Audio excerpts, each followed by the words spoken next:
सादर नमन। जयति मातु शारदे, जयति पांचजन्य काव्य प्रसून। प्रिय साहित्यिक साधकों एवं मेरे प्रिय साहित्य अनुरागियों, आपके समक्ष आज मैं तुकांत पर विषय पर चर्चा करने के लिए उपस्थित हूँ। तुकांत किसे कहते हैं, इस पर हम बातचीत करेंगे। आदरणीय दादा ओम नीरव जी के द्वारा लिखी हुई ये पोस्ट है, उसी पर मैं बोलकर समझाऊंगा। आप इसको समझने का प्रयास करिएगा और वीडियो के माध्यम से आपके समक्ष इस पोस्ट को विशद रूप से, जो कि तुकांत पर आदरणीय दादा ओम नीरव जी ने लिखा है, उसको समझाने का और खुद भी समझने का प्रयास करूंगा। सुनिएगा। तुकांत क्या है? काव्य पंक्तियों में अंतिम भाग में पाई जाने वाली वर्णों की समानता को या मात्राओं की समानता को तुकांत कहते हैं, जिसको इंग्लिश में राइमिंग कहते हैं, वही हिंदी में तुकांत कहते हैं। यानी तुक का अंत जो है वो समान होता है, उसको तुकांत कहते हैं। तो कविता के शिल्प में तुकांत का विशेष महत्व होता है, इसलिए काव्य साधना के लिए तुकांत विधान समझना आवश्यक है। आइए हम सब तुकांत समझने का प्रयास करते हैं। उदाहरण जो कि आदरणीय ओम नीरव जी जो गुरुदेव हैं, उनके द्वारा ही जो कि छंदों को जन जन तक पहुंचाने में एक समर्थ प्रयास कर चुके हैं, और हमारे भी गुरुजी हैं और हम उनसे बहुत हद तक सीखे हैं। उनके उदाहरण से ही मैं तुकांत समझाने का प्रयास करूंगा। सुनिए, ये निम्नलिखित मुक्तक जो है, मुक्तक के माध्यम से तुकांत समझाने का। मुक्तक में प्रथम द्वितीय पंक्ति में तुकांत सम तुकांत होती हैं, तीसरी पंक्ति जो है मुक्त होती है, और चौथी पंक्ति में फिर तुकांत का पूर्णतः पालन किया जाता है। तो प्रथम द्वितीय और चतुर्थ पंक्तियां जो है वो समतुकांत होती हैं, और तीसरी पंक्ति जो है वो मुक्त होती है, इसीलिए इसको मुक्तक कहते हैं। सुनिए। रोटियां चाहिए कुछ घरों के लिए, रोटियां चाहिए कुछ घरों के लिए, रोजियां चाहिए कुछ करों के लिए, काम है और भी जिंदगी में बहुत, मत बहाओ रुधिर पत्थरों के लिए, मत बहाओ रुधिर पत्थरों के लिए। बहुत सुंदर श्राग्विणी छंद पर ये मुक्तक है। अब इसमें तुकांत पर चर्चा करते हैं। प्रथम पंक्ति में रोटियां चाहिए कुछ घरों के लिए।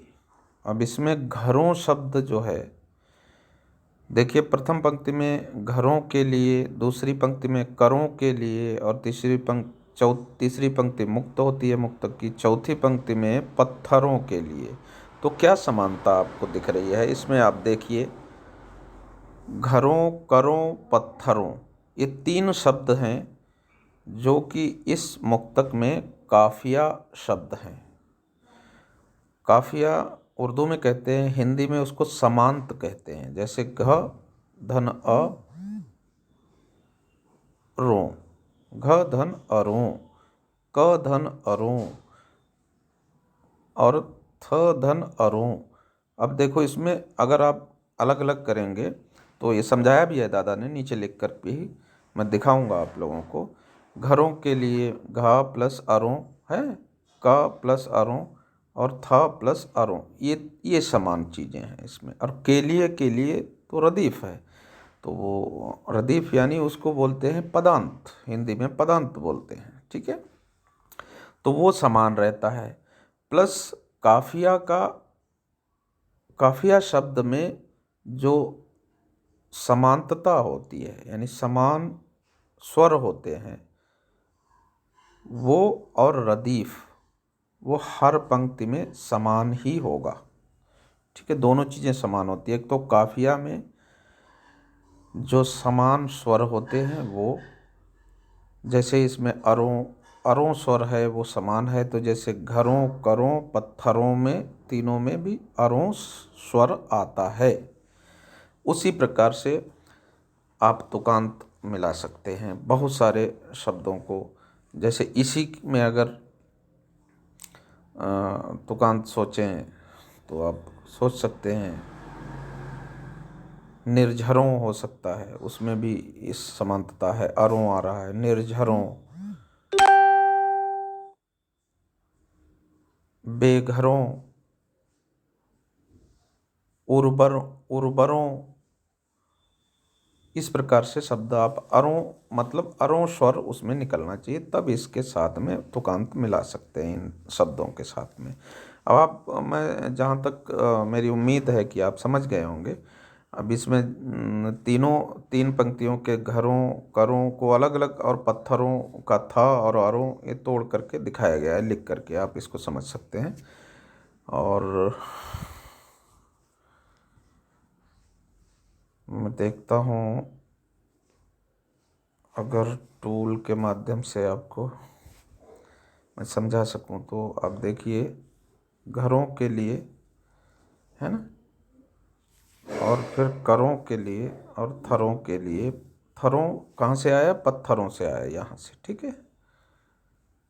और ये जो मुक्तक है इसमें आप देखिए, करों यहाँ सबसे पहले घरों आया, ठीक है, फिर करों आया, फिर पत्थरों का भी थरों आया है नीचे, आप देख सकते हैं। ये अब ये तोड़ करके जो दिखाया गया है,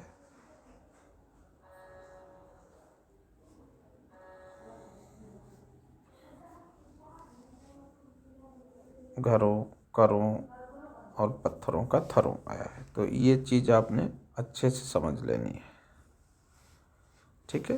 किस प्रकार से तुकांत संबंधी शब्दों को, तुकांत में दो चीज़ें होती हैं, एक समांत और पदांत। समांत और पदांत को प्लस करके तुकांत समझिए, ठीक है। आगे इसी पोस्ट में और भी चर्चा में आएगा।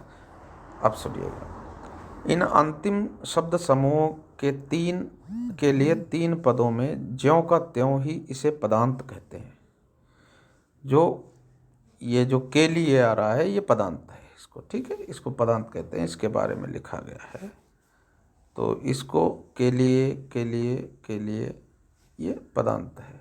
ये बिल्कुल जस का तस शब्द आपको दिखाई दे रहा है, प्लस आपको घरों करों पत्थरों में अरों अरों अरों, ये बिल्कुल तीनों पंक्तियों में ये भी समान है।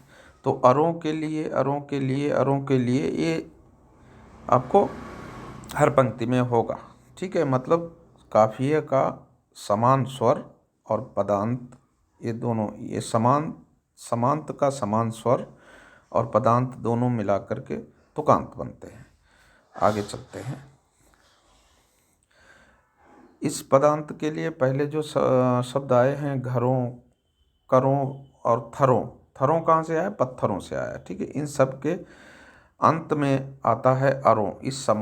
इसे समांत कहते हैं। वही बात जो मैं आपको बोलकर बता चुका हूँ। कहते हैं इसका प्रारंभ सदैव स्वर से ही होता है, स्वर से, समान स्वरों से होता है। समांत को धारण करने वाले पूर्ण शब्दों को समांतक शब्द कहते हैं।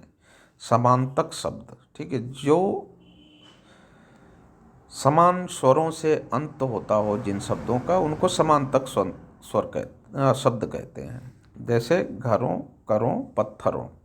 अब घरों में घ धन अरों, तो अरों अरों तीनों में आ रहा है, तो समान स्वर तीनों शब्दों में आ रहे हैं, इसलिए इसको समांतक शब्द कहते हैं। समांतक शब्द, ठीक है। समांत और पदांत सभी पदों में एक जैसे होते हैं।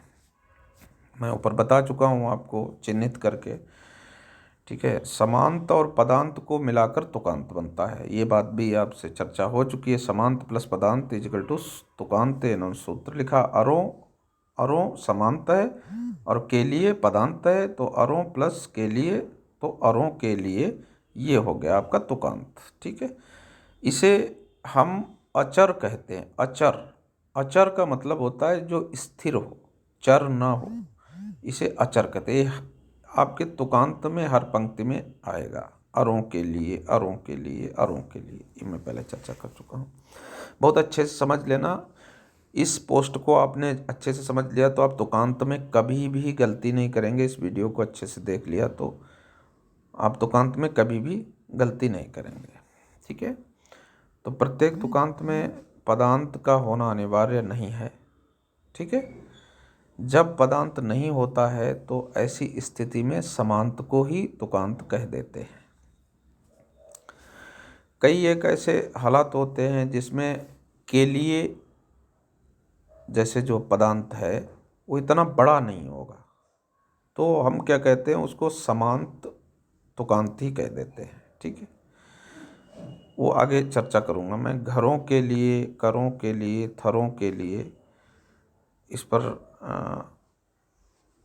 लिख रहे हैं आदरणीय ओम नीरव दादा। इन पदों में बाद वाला जो भी भाग सभी पदों में एक समान रहता है उसे अचर कहते हैं, और पहले वाला जो भाग प्रत्येक पद में बदलता रहता है उसे चर कहते हैं। अब इसमें देखिए, घ, क, थ, ये समांतक शब्द का एक वर्ण है या एक वर्ण समूह भी हो सकता है। ये बदलते रहना चाहिए। दो समांत के दो भाग होते हैं, एक चर भाग होता है, एक अचर होता है।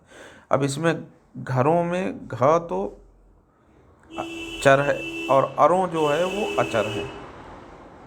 तो घरों, करों और थरों में देखो, घ, क, थ ये बदल रहे हैं हर एक बार में, लेकिन अरों नहीं बदल रहा है। घरों, करों, पत्थरों, तो इस प्रकार से ये बदलेगा नहीं। और के लिए तो वो तो बिल्कुल ही स्थिर ही है, वो भी अचर है। तो घरों के लिए, करों के लिए, पत्थरों के लिए, एक मुक्तक पर ही आपको तुकांत इस प्रकार से समझा दिया गया है। उक्त उदाहरण में चर घा, क, थ और अचर अरों के लिए है, जो मैं आपको चर्चा करके बोल करके आपको बता चुका हूँ। उसी प्रकार से लिखा है दादा ने। मैंने यही पोस्ट पढ़ी है, फिर उसके बाद में ही तुकांत सीखा है। इससे पहले मुझसे भी गलतियां हो जाती थी। तो आदरणीय ओम नीरव दादा जो हैं छंद के लिए समर्पित हैं, और गीतिका और गज़लों के लिए भी बहुत सुंदर साहित्यकार हैं और बड़े उदार हैं। सबको मुक्त भाव से, उन्मुक्त भाव से सभी को सिखाते रहते हैं। तो आप देखिए, अभी इसके बारे में यहाँ तक आपको ये पोस्ट समझ में आ गई होगी। अब इसके अगले वीडियो में छोटे वीडियो बनाकर ही प्रेषित करता हूँ मैं। तो अगले वीडियो में तुकांत की कोटियों के बारे में हम चर्चा करेंगे। इतना ही पहले आप सीख लें तो आप कम से कम तुकांत मिलाना तो सीख जाएंगे। तुकांत किसे कहते हैं ये सीख ही जाएंगे। ठीक है। इन चीज़ों को आप समझिए, और अगर आपकी समझ में नहीं आता है तो आप कमेंट द्वारा पूछ सकते हैं। बहुत बहुत आभार सभी का। बहुत सुंदर तरीके से आपका काव्य उन्नयन होता रहे। माँ बागेश्वरी से, माँ वीणा पाणी से यही मेरी प्रार्थना है।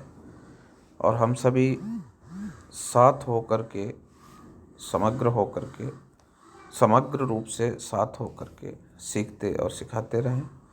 बहुत बहुत आभार, सादर नमन। मिलते हैं अगले वीडियो में कुछ नया लेकर, शिल्प से संबंधित, काव्य से संबंधित। सादर नमन। जयति मातु शारदे, जयति पांचजन्य काव्य प्रसून।